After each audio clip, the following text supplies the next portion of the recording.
So here we are today with a very rare piece of World War I history. This is the Model 8 experimental helmet put out by the United States in November of 1918.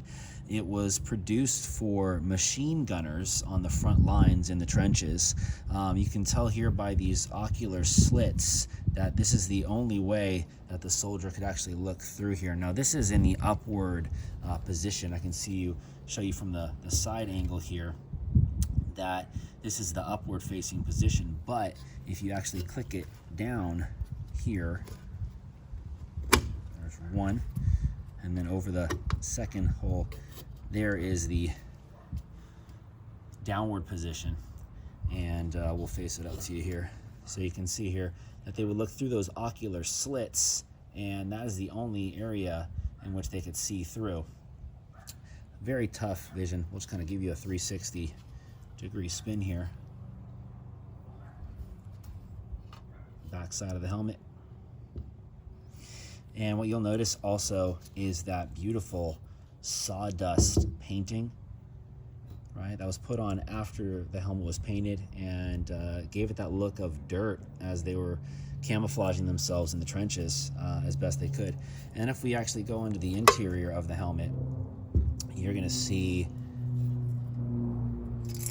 the strapping there. Now, the leather is quite old, as you can tell. We'll zoom in on that for you, bring that into the focus. But right there is a leather flap that is left. Now, what would happen is this would pull back, and these felt lining pads could be tied and made tighter around the head for the soldier. But as you can tell, this leather has been very worn. The straps are very worn. What is intact, and what is really very nice about this example of the helmet, is that it has the full chin strap that would therefore buckle in right there and would give a very solid feel. So if the soldier was putting it on here, right, you can see the bottom layer would go underneath the chin and wouldn't really move around very much. So again, you have that mobile lid which kind of goes up or down in that position,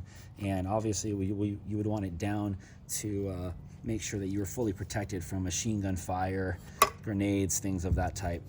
But again, a very, very rare piece of World War I history. Only 1,300 were ever produced, and they did get made at the Ford Motor Company in Michigan for the most part. I think also some might have been produced in Ohio, but I would venture to guess that there's only maybe, I don't know, less than a few hundred of these out there in the world, and I am lucky enough to own one and feel very privileged to have it in my collection. So again, this is the Model 8 World War I experimental helmet, and just obviously one of the coolest helmets ever produced.